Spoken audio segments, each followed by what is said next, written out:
My grandfather was a wrestler. My dad's a wrestler, so that's all I've grown up with.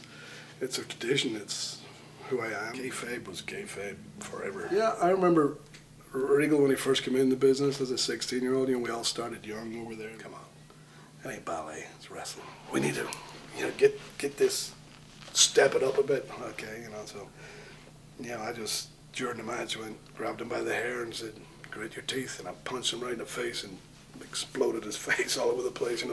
Broke his nose. He had 12 stitches up here, fractured his eye socket, and I think they sent down Regal and Bobby Eaton to break it up. So that was the finish of the match, with the Blue Bloods hitting the ring. And but that's the business. That's how most people would curl up in a ball if you'd done that to them. And they don't want that anymore. Oh, this is not wrestling.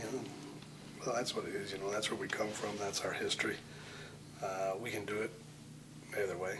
Yeah, I like working with Booker. I'm not sure whether he liked working with me or not, but he still complains about me kicking him in the back.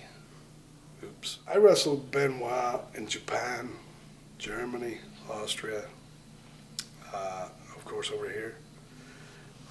An amazing talent and very physical. Chris was always Chris. He was a bit of a loner.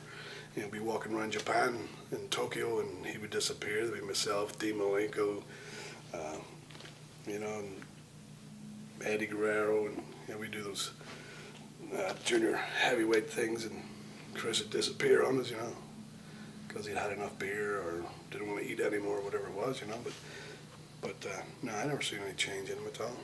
But Rick was, I think, when I first met him, I think he was in a place he didn't need to be. WCW screwed everybody up. It was just a difficult place to work.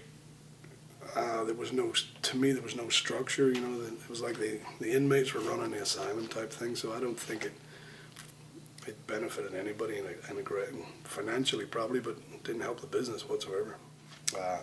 Told me that I was going to lose my leg. They said we need to remove this because we can't fix it, because it wasn't just cut straight. It was shredded. It was like, it was like a flipping bomb had gone off on my leg. So that was a scary moment, But anyway, they had the neurosurgeons in and they sewed me back up. They said, we'll put it back together, but they don't hold any hope for it. So I think those guys, in my opinion, at one point, took the mickey out of the business, disrespected the business, and took it as a joke. And I don't like that very much. I'm a very traditionalist. I spent a lot of time in this business. My father spent a lot of time in this business, as did my grandfather. My sister was a referee. One of my uncles was a referee. My sister, so I'm involved in this business. And anybody disrespected, that sort of irks me a little bit. So I had no qualms with telling Kevin Nash that he did, in my opinion, at times disrespect this job that a lot of people depend on. So, I think they just thought they could do what they want because they got the success and they were at the top of their game, so to speak. But I don't care who you are. If you disrespect the business, I don't no time for you.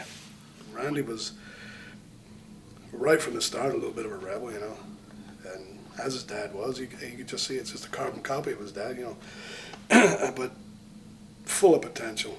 And I think that's what carried him through, because he got all this potential. And I remember him, he was, first when he came up to work with us, he booted a window out of an arena somewhere, a little arena that the door's locked, and he booted a window through. That's Randy. That's what happened. That's what his dad would do. He wants to be like his dad, I guess. And now he's matured and he's got a baby, and he's what an amazing worker. Okay, here's my plan. I said, we're going to do these gimmick matches, but what I would really like to do is during the afternoon get you guys in the ring. I'll teach you how to wrestle, so that maybe that through your wrestling abilities, we'll get away from these gimmick matches and we become a proper wrestling division of girls. So they all agreed to it, and we tried to do that, and that's how I sort of developed that division of girls. That became a championship theme rather than a chicken bowl or whatever they were. So, you know, and I also got to know them all and got to know the characters and, you know, give them all different things that they would do as I thought they would, you know, like jazz, and never been a heel in their life. I told her I would turn into Mike Tyson, you know, I want this character, and, you know, Victoria and Molly Holly and, you know, all these people like that. Just got to know them and what makes you tick and give them different things to do and put a little bit of character of somewhat in them, you know, so that's, and Dave Bautista said, no, we're going to sort out right now. If this isn't over, it's got to be over right now. And, you know, he was going like, if we got a problem, it's got to be sorted right now. So, you know, it broke down and it sort of fizzled out, and they just agreed to disagree after that, you know. But Dave didn't get beat up by Booker T, and that's probably the main story out there, but that's wrong. But yeah, he had a bit of heat on him because he came across cocky and arrogant, you know, and I think that's what, and there's nothing wrong with that at all, but that didn't go down well with, you know, all those guys around him. But you know what? He proved everybody wrong, and you know, he's doing well, and he done great, and you know, he got himself a good spot. Rick needs to give it up, not, you know, he probably needs to, but you know, he's still got the name, he's still got that, but you know, protect yourself. Goodness, you know, you need to protect, you know, just your whole legacy, your whole, you know, who you built up for the last 30 odd years. You know, you just built this, and then you come to the end of your career and flush it down the toilet. You know, just have a bit of dignity in who you are and what you wear and what you should be. You know, I think.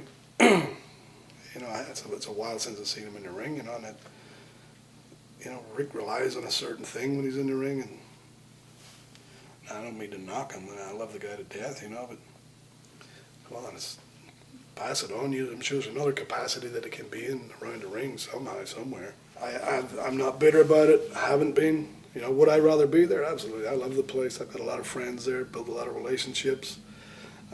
It was sad because it's sort of like, I lost all my friends all at once, you know, boom, I'm gone. I'm out of my, because you must remember, I'm on the, as being in the business, you're on the road with all these people. I'm with them more than I am with my own family. So it was like, wallet, done, gone.